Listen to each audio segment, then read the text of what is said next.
Hello YouTube, j'espère que vous allez bien. On se retrouve aujourd'hui avec une lumière pas possible parce qu'il pleut depuis 3 jours, avec peut-être un canapé qui est rangé pas de manière très satisfaisante et je suis par terre, mais ça c'est normal parce que Amélie rime avec être assise par terre.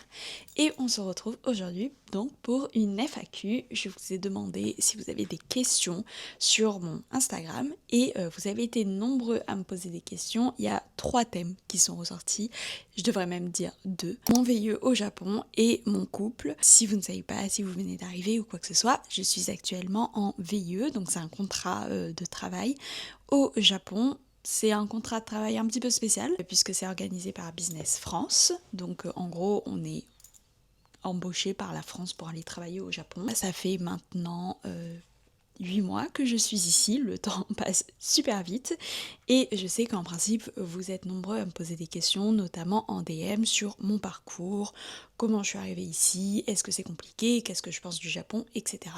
Donc il est grand temps de répondre en vidéo. J'attrape mon téléphone, je suis absolument pas préparée, mais j'ai noté hier soir les questions quand même sur mon téléphone, donc c'est un petit peu comme si j'étais préparée, ok?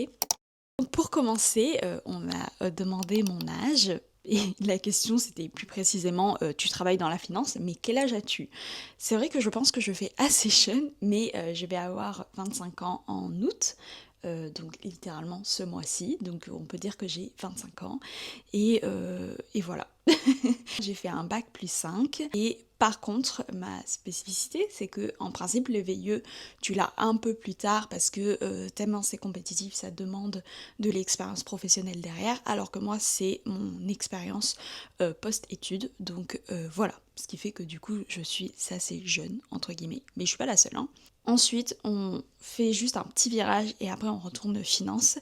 Mais j'ai une question assez intéressante par rapport à mon rapport avec mon corps. Donc, c'était est-ce que j'ai toujours eu un bon rapport à mon corps? Et la réponse est excessivement que non. Je n'ai... Et tous les jours, c'est un petit peu un combat pour améliorer cette relation que j'ai avec mon corps et qu'elle devienne une relation très très saine, mais je n'ai évidemment pas toujours eu une bonne relation avec mon corps. Je dirais même que pendant longtemps, oui, ça l'a été parce que j'étais pas baignée dans ce truc du qu'est-ce que les personnes pensent de moi, etc., à quoi je ressemble, tout ça. Après ça, ça a été une dégradation continue, c'est-à-dire que je sais pas pourquoi, j'ai commencé à faire attention à mon poids. Il y a eu un déclic dans ma tête qui a fait là je vais commencer à faire attention à mon poids, alors que j'allais très très bien. Et du coup j'avais du mal par rapport à l'image que je reflétais. J'ai également une relation pas très très saine où on me faisait comprendre que voilà, j'étais pas la plus belle. Donc il y a eu ça aussi. J'étais pas du tout à l'aise avec mon corps. Et je conservais mon intimité très très très précieusement parce que je n'aimais pas mon corps tout simplement. Je parle souvent des séances laser que je fais au Japon. Je complexais énormément sur mes poils. Maintenant je ne complexe plus, mais en même temps je fais du laser. Mais disons que c'est plus... voilà, là maintenant je fais du laser pour la praticité. Qu'est-ce que j'avais d'autre en défaut que je me trouvais à mon corps? Et j'ai eu également un petit passage en Thaïlande où mon corps faisait des réactions inflammatoires de malade. Je gonflais, j'avais pris énormément de poids et là, j'aimais pas du tout mon corps, ce qui m'a un peu gâché mon expérience en Thaïlande malheureusement. Maintenant, qu'est-ce qu'il en est? J'aime mon corps. Comme je vous dis, c'est un combat de tous les jours, mais j'essaye de comprendre que mon corps c'est mon temple, que voilà, mon corps c'est moi en fait, tout simplement. Et si je ne l'aime pas, qu'est-ce que je peux aimer dans la vie? Il faut apprendre à s'aimer, il faut apprendre à l'aimer littéralement dans le sens de prendre soin de lui aussi. J'ai la chance maintenant d'être entourée de relations très très saines qui me font comprendre que je suis jolie et que je peux accepter mon corps et que vous savez, genre c'est... Je sais plus à quel moment j'avais entendu se dire ça, mais il y a le soleil et il y a la lune, et on aime les deux, et pourtant les deux sont très différents, et donc voilà, ça ne sert à rien de se comparer, on est très jolis comme on est, et juste, il faut en prendre soin. Et c'est ce que j'essaye de comprendre, et c'est un combat de tous les jours, mais je dirais que, en tout cas, niveau ma relation à la nourriture, ça s'est largement amélioré. Niveau de mon corps, c'est en cours. Ensuite, donc on retourne en finance. Qu'est-ce que j'ai fait en études en finance, donc ou pour finir en finance? Mes études, j'en ai parlé beaucoup de fois et si vous voulez on fera une vidéo genre 100% mes études ou quoi que ce soit, là je vais aller assez vite. J'ai fait bac S option mathématiques, ensuite je suis partie en classe préparatoire ECS. Je suis partie en classe préparatoire ECS parce que j'avais envie de se plaindre de culture générale. Il se trouve qu'après ce genre de classe préparatoire on fait une école de commerce, donc je suis partie en école de commerce, je suis allée à Schema, je me suis spécialisée en L3 en finance, c'est Finance and Quantitative, quelque chose comme ça. En M1, j'ai continué ma spécialisation en finance. J'ai fait un échange universitaire en Thaïlande, mais qui ne rentre absolument pas dans le cursus en finance, même si voilà, j'avais des cours en finance qui étaient vraiment top, mais disons que ça rentre pas dans le truc. Après, j'ai fait une M2, du coup, toujours spécialisation finance. Dans tout ce parcours d'école de commerce, j'ai fait des stages. J'ai fait un premier stage en M&A. Après, j'ai eu une année de césure entre mes 2 semestres de M1 où j'ai fait un stage d'abord en risque dans une manco et ensuite j'ai été assistante tradeuse. À la fin de mes études, j'ai fait un deuxième stage de M&A et maintenant je suis en VIE en corporate coverage. Voilà, c'est mes études en très vite fait. Encore une fois, si vous voulez, je pourrais faire un truc beaucoup plus détaillé si c'est le souhait. Maintenant, on passe du coup à la deuxième partie par rapport à mon expérience VIE / au Japon. La première question, c'est est-ce que je préfère travailler à Paris ou à Tokyo? C'était en mode plus niveau ambiance. J'avoue que les deux sont vraiment complètement différents. Si je vais prendre Paris d'abord, Paris c'est ma ville cœur. C'est vraiment, voilà, Paris, j'ai eu un énorme coup de cœur et je m'y sens excessivement bien. J'y ai fait un stage à Paris et j'y ai également étudié. Et pour moi, à Paris, le gros point marquant, c'est qu'il y a cette ambiance des terrasses où, vous savez, vous sortez du travail et vous avez une... Voilà, les gens vont à la terrasse.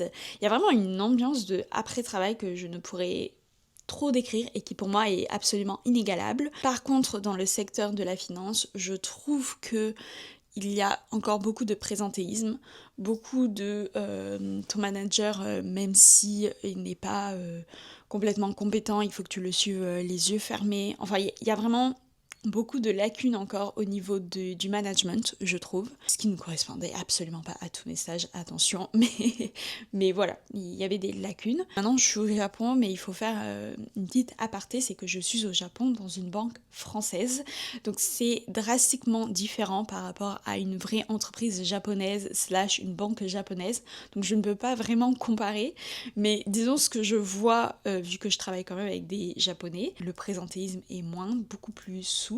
Au niveau de la tenue aussi, il y a une certaine souplesse.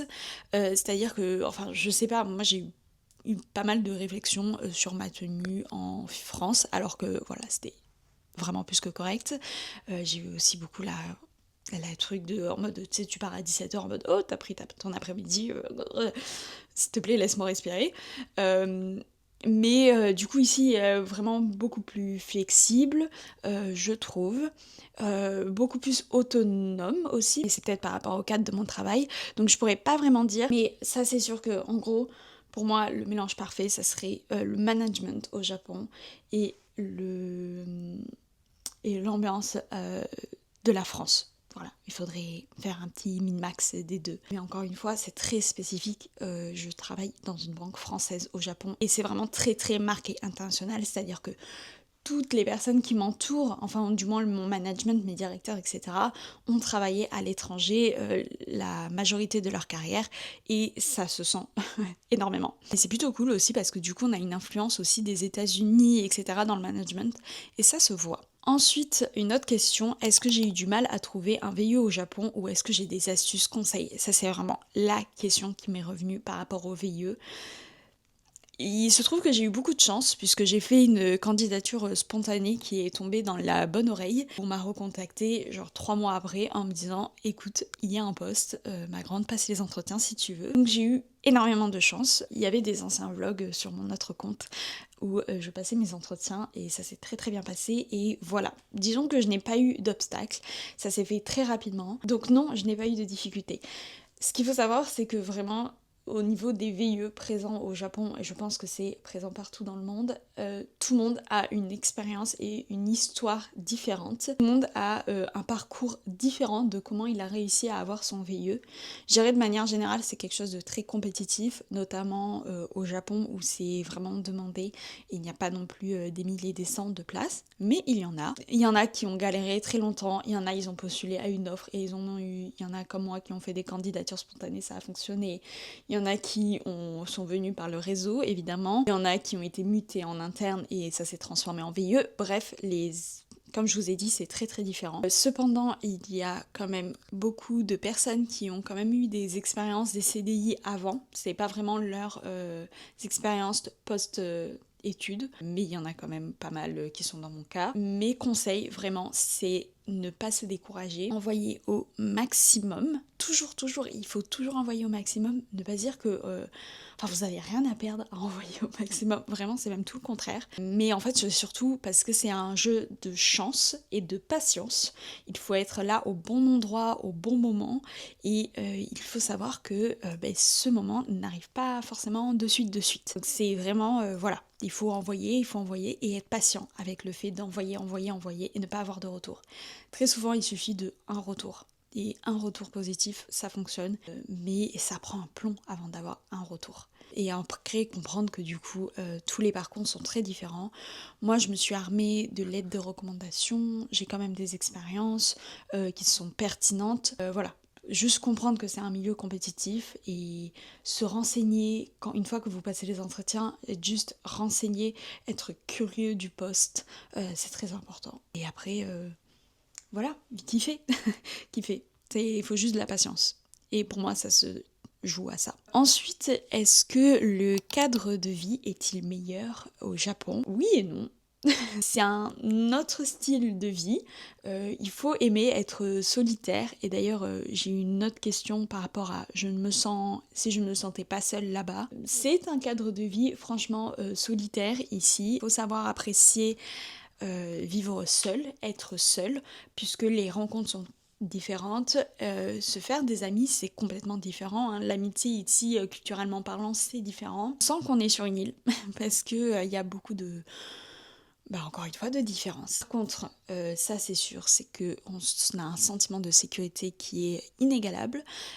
Voilà, les gens s'endorment dans le métro avec leur sac ouvert sur les genoux et il y a une raison, c'est que il y a, et notamment au niveau du vol, au niveau de la perte d'objets, je perds énormément mes objets et j'ai toujours réussi à les trouver et pour moi, c'est une tranquillité d'esprit, vous n'avez pas idée. Au niveau du coût de la vie, c'est moins élevé, mais voilà, mais moi j'ai un salaire français au Japon, donc c'est un peu cheaté, donc à voir qu'est-ce qu'il en est avec un salaire japonais au Japon. Et encore une fois, mon cadre de vie est bon, voilà, franchement je kiffe ce que je vis, mais à remettre dans un contexte de je suis dans une entreprise française au Japon, puisque je pense que vous demandez à une personne dans une entreprise japonaise au Japon et ils vont peut-être avoir un autre angle de vue que moi. Moi actuellement j'adore, j'aime que les voyages soient faciles à faire puisqu'encore une fois je profite d'être ici pour voyager.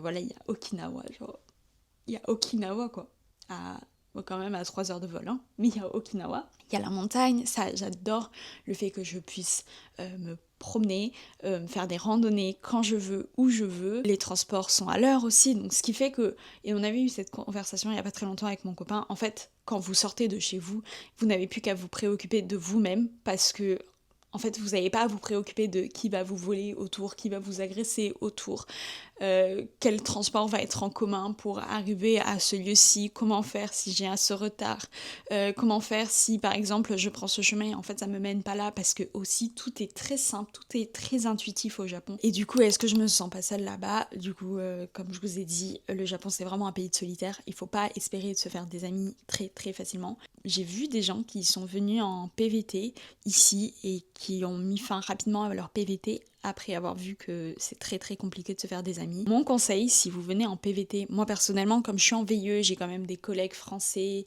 j'ai mon copain que je connaissais et qui était ici, mais on a aussi une énorme communauté de VIE où par exemple tous les mois il y a des verres qui sont organisés, il y a des events, etc. C'est très très bien. Mais par exemple si vous venez en PVT et que du coup vous n'avez pas cette chance d'avoir un vrai réseau, déjà allez sur Facebook, sur WhatsApp, etc. Il y a des réseaux de Français au Japon et surtout essayez de vous mettre dans des résidences, dans des colocs, dans des trucs comme ça où vous pouvez vous faire des liens. Je pense que c'est important, quitte à ce que après, voilà, au bout de 3 mois, vous prenez votre appartement solo, mais je pense que si vous avez envie, à part si vous avez envie d'être solitaire, moi personnellement j'aime beaucoup être tranquille, mais si vous avez envie d'avoir des liens, privilégier une résidence, une colocation. Ensuite, une autre question qui m'est revenue par rapport à mes vacances en VIE. Combien j'ai de vacances en VIE? J'ai 30 jours. Honnêtement, en VIE, c'est des très très bons contrats. Il y a des avantages, il y a des inconvénients. L'avantage, c'est qu'on a 30 jours de vacances en VIE. Dans mon entreprise à moi, ce qui n'est pas le cas pour toutes les entreprises, mais ça ne compte pas les jours fériés. Dans d'autres entreprises, c'est en mode jours fériés inclus, moi non. Et vous savez qu'au Japon, il y a énormément de jours de congé par rapport pour compenser au manque de jours de vacances qu'ont les Japonais dans leurs entreprises japonaises. Donc ça fait partie d'un des gros avantages. En notre avantage, on a un salaire français au Japon, ce qui, par rapport au yen actuel, est un gros avantage. On a une indemnisation d'impôts. On cotise également pour la retraite, mais on cotise pas pour le... Enfin, je n'ai pas droit à des indemnités chômage une fois que je reviendrai en France. On a également des aides logement, donc soit l'entreprise nous prend en compte mon logement, soit il nous donne une somme pour notre logement. Voilà, il y a beaucoup d'aides. J'en ai parlé également dans ma recherche d'appartement, dans mon appartement tour. Dans cette partie-ci. Les VIE, c'est vraiment... Il y a des pour et des contre, mais il y a énormément de pour. Et c'est une expérience assez unique. Vous avez d'ailleurs jusqu'à 28 ans, il me semble, pour faire un VIE. Enfin, on arrive à une question couple. Donc comme je vous ai dit, il y a une question couple qui m'a été posée, c'est comment j'ai rencontré mon copain. Et c'est vraiment la seule question qu'on m'a posée, mais on me l'a posée genre 10 fois. Donc je vais y répondre. Mon copain, comment j'ai rencontré? L'histoire, elle est assez drôle. Je vous ai dit que c'était un peu compliqué, je sais plus quand, dans un vlog, je vous ai dit que c'était un peu compliqué. Mais l'histoire est très rigolote. Donc c'est en novembre 2024, je m'étais fait une to-do list après être arrivée à Paris après 2 mois. Et moi, je fonctionnais à l'époque beaucoup en to-do list. Ma vie était une to-do list, ce que j'ai arrêté de faire d'ailleurs parce que c'est pas non plus le best. Mais dans ma to-do list, il y avait faire un date. Ça faisait genre je pense 1 an plus que je n'avais pas date de personne parce que pour mon confort, parce que je n'en avais pas envie. Encore une fois, j'étais sortie d'une relation toxique qui m'avait vaccinée à vie, où voilà, j'avais peur de perdre mon indépendance, j'avais des projets à moi, enfin, j'avais pas envie de m'embêter avec un garçon tout simplement, je n'avais pas envie de perdre mon temps. Donc voilà. Mais en novembre, je me suis dit, tu vas quand même sortir un petit peu de ta zone de confort, tu vas faire un date, c'est tout, après tu vas te casser et voilà. Ça sera vraiment tout. Donc c'était ma to-do list, sauf que je galérais à faire ça jusqu'à que j'ai une amie qui me parle d'une application de rencontre. Je ne suis absolument pas une fille d'application de rencontre. Je crois que j'avais fait avant un date en application de rencontre. Enfin c'est pas je crois, j'en suis sûre, mais j'en avais fait qu'un seul. Et ça datait de il y a 5 ans, quelque chose comme ça. Vraiment ça datait, où le gars en fait était en couple. Et ça m'a vaccinée des applications de rencontre, genre vraiment, je me suis dit, oula, qu'est-ce que c'est que ce truc? Donc voilà, donc c'était niette. Mais là, ma copine m'a parlé d'une autre application de rencontre qui s'appelait Hinge, et je me suis dit, ok, je vais donner mon petit shot, voilà, je vais essayer comme ça, et comme ça, une fois que j'aurai fait mon date, je supprime l'application, et ma to-do list sera faite, je serai sortie de ma zone de confort, et tout ira bien. Du coup, j'ai téléchargé cette application, j'ai parlé à des gars, c'est très particulier, voilà. Donc voilà, mais il y en avait un qui, disons qu'on avait eu de suite, vraiment une conversation très étoffée, vraiment on se parlait énormément, je ne pouvais pas le voir de suite, ce qui m'arrangeait, parce que du coup ça permettait de creuser un peu plus la conversation et de voir si j'allais pas me faire chier littéralement pendant le date. Il se trouve que du coup ce garçon c'est mon copain actuel. Et lui, si je dois vous faire un parallèle, il était dans une période où pareil, il avait pas... Voilà, disons que il avait l'application histoire de dire, qu'il avait vu personne avec, et voilà, il me parlait, et il s'est dit pourquoi pas. Ok, pourquoi pas rencontrer la petite Amélie, au moins elle a de la conversation, et voilà, on va passer un bon moment. En fait, le but de nous deux, c'était juste de passer un bon moment dans un café, et c'était tout. C'était vraiment... On était alignés au niveau de ça. Quand on avait fixé le date, je suis arrivée littéralement 1 heure en retard, mais ce garçon était très souriant et on a de suite eu une conversation. Je pense que dans un autre monde, on aurait pu être excellents amis parce que voilà, ça a de suite matché comme si on se connaissait depuis super longtemps. C'était très naturel, pas du tout forcé. C'était pas genre l'image des dates où on est en mode genre... Donc du coup, c'est quoi ta couleur préférée? Genre vraiment, on a eu de suite une conversation comme si on se connaissait. Et disons que ça a matché très très bien. Mais quand je vous dis qu'on aurait pu aussi avoir une relation amicale, c'est-à-dire que, bon, il y avait quand même de l'attirance, mais il y a eu longtemps avant qu'il se passe quoi que ce soit.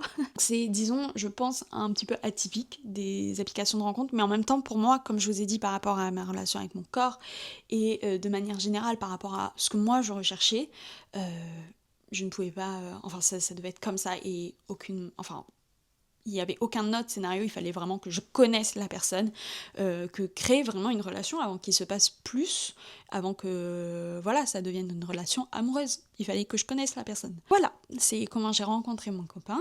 Et je pourrais vous faire aussi un petit chat un peu plus précis par rapport à mon couple, parce qu'il y a eu beaucoup de péripéties, notamment du coup mon copain qui est parti au Japon, moi qui suis restée en France, et voilà. Et après j'ai fini par le rejoindre, mais évidemment c'est pas très bien entendu, entre, et puis après on s'est rejoint, et c'était love to love, et voilà. C'est la relation, je vous ai dit, elle était assez compliquée, un peu bancale, mais on s'est toujours très très bien entendu, il n'y a jamais eu de toxicité ou quoi que ce soit, et on a eu toujours beaucoup beaucoup de tendresse l'un envers l'autre dès le début. Et voilà, ça conclut cette FAQ. N'hésitez pas si du coup vous avez d'autres questions. Souvent je vais faire des Q&A sur mon Instagram aussi en story, mais peut-être aussi si ça vous intéresse, faire d'autres vidéos FAQ, chit-chat ou quoi que ce soit. Peut-être un chit-chat mukbang. Ça serait une bonne idée ça. Je vous embrasse fort et on se retrouve du coup très vite pour une prochaine vidéo.